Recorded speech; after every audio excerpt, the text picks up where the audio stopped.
Hey everyone! I'm Albert Boris. And man, can you believe it? Yesterday, Nintendo finally aired their long-awaited Nintendo Switch 2 Direct, after many months of anticipation. And to say that it lived up to my sky-high expectations would be a huge lie. No, seriously, Nintendo has forgotten about 3D Mario. You know what, it's fine. The new 3D Donkey Kong platformer makes up for it. Anyways, on the whole, it was definitely a great showcase of what the Switch 2 will be capable of though, in terms of not only raw power, but also the new features that will come along with it, such as the new chat function, but also the new mouse functionality. Yeah, there's no denying, I'm picking this system up on day one. However, by far my most anticipated announcement was that of Mario Kart World, the brand new installment in the Mario Kart franchise. We got a 10-second sneak peek of it back in January, but oh lord, this direct gave me a whole new perspective to it. It's looking to easily be the biggest Mario Kart game of all time, in all ways possible, and everything that was showcased made me pop off more than I ever thought I could have. Which is why today I wanted to make a short little discussion video and talk about everything that we saw in it, which will make this the best Mario Kart game ever made. Because I don't just think it will be, I know it will blow all the other games out of the water, literally. Although before we get properly started, make sure to hit the subscribe button if you're new to this channel and enjoy my videos. It will really help me out and incentive me to make more videos more often. So yeah, with all of that being said, I say let's finally begin and analyze this trailer.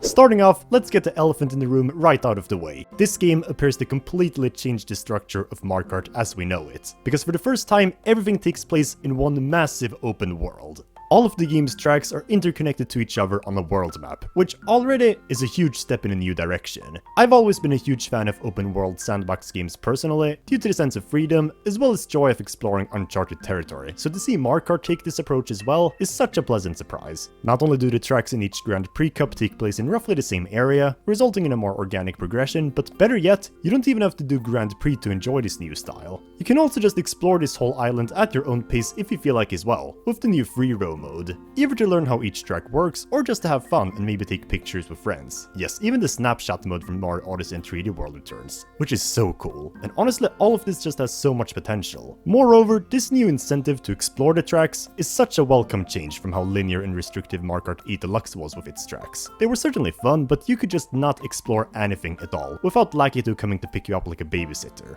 On the contrast, I always loved how much more freedom Mario Kart Wii gave you with this, for example. So to finally see a Mario Kart game take full advantage of this, it's pretty much a childhood dream come true. But it doesn't end there when it comes to game modes, because there's also Knockout Tour, which seemingly solves one of my biggest concerns that I initially had for this game going in, that being the 24 racers. I mean, I don't know, it could be cool, but it could also be a little too overwhelming. But well, that's where this comes to save the day. Because in this mode, you do a full-on marathon race from one course on the map all the way to another one on the other side, with checkpoints. And not enough that the idea itself sounds super exhilarating, and will probably work super well with the open world of this game. But it's gonna be even more intense because during the race, if you reach a checkpoint while being too far behind, you get eliminated. And that is a great way to make the 24 racers gimmick more engaging. And it also might work as a kind of nice blend between Grand Prix and free roaming, because while it's still technically a Grand Prix, the fact that you'll transition between the races in real time is gonna make it feel so much more immersive.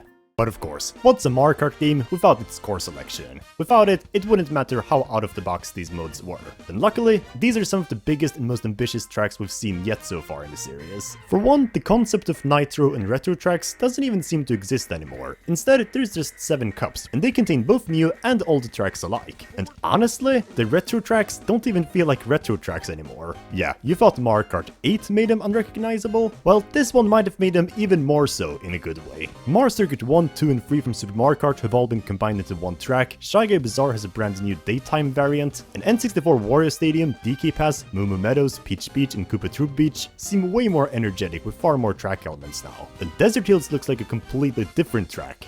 Wait, actually, maybe it is. Never mind. Wario's Galleon looks much more ominous and chaotic, especially with this new stormy water section. And Airship Fortress apparently has a brand new path with a glider ramp, in addition to bringing back my beloved Purple Sky. Honestly, this might become my favorite course in the game, if Nintendo plays their cards right. Oh yeah, and Sky High Sunday? What? I would have expected something like Piranha Plant Pipeline to make the cut instead, since it's the only tour track not in the Boost Course Pass, but hey, I guess they maybe picked Sky High to make up for how underwhelming it was in 8 Deluxe, which makes me really interested to see how it turns out here. Oh yeah, I also thought this was Toad's Factor at first, it's not, but we still know that track is coming too, thanks to its music playing over the trailer, so yeah. Finally. All in all though, this is definitely one of the most intriguing retro selections we've seen so far, assuming there aren't even more tracks we haven't seen yet. Which I'm sure there's a few more. I mean heck, apparently some people have spotted these 3 tracks too, even if I can't personally see them. The new tracks also seem interesting, although admittedly there's not really as much to talk about them yet, seeing as we only have like snippets of gameplay for them. But man, they might even put the retro tracks to shame, depending on how they turn out. Obviously there's Mario Bros. Circuit, which we saw back in January, which gives me huge nostalgia for the Cars movies, thanks to the reminiscent desert setting. There's also Crown City, a huge city track that actually looks like a real town, Whistletop Summit, which reminds me of Mare Mountain but with actual substance, Starview Peak, a far more respectable nod to Mario Galaxy than Rosalina's Ice World, DK Spaceport, a track based off of the original arcade DK game, Faraway Oasis, a Savannah track with animals racing alongside you, this Question Block Temple, a spooky movie studio, this Japanese village, a Jurassic Park, as well as whatever Peach Stadium is supposed to be. Yeah, that's probably the only track I'm not too excited for. I'm sure it will be enjoyable, but from what we've seen for sure, it seems like just a fancier Royal Raceway. And also, the treetop stage so far just seems like a Wild Woods variant, but hey, I'm still keeping my hopes up. What makes all of these tracks especially exciting though is how the tracks will even dynamically change depending on the time of the day as well as weather.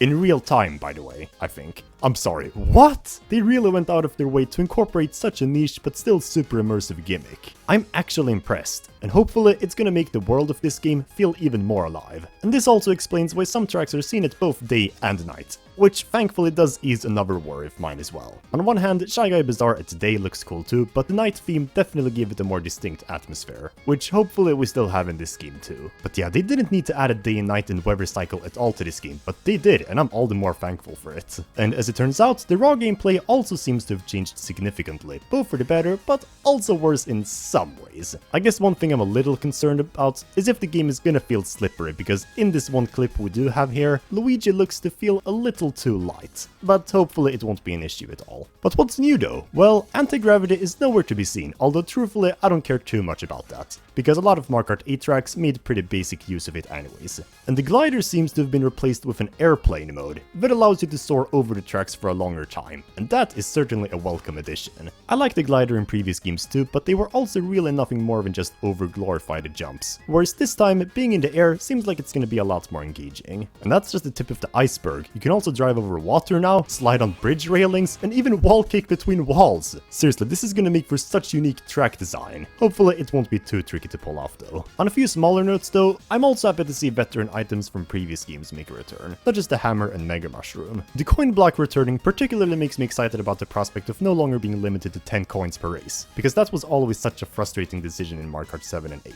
Also, wait, you can control a truck? What?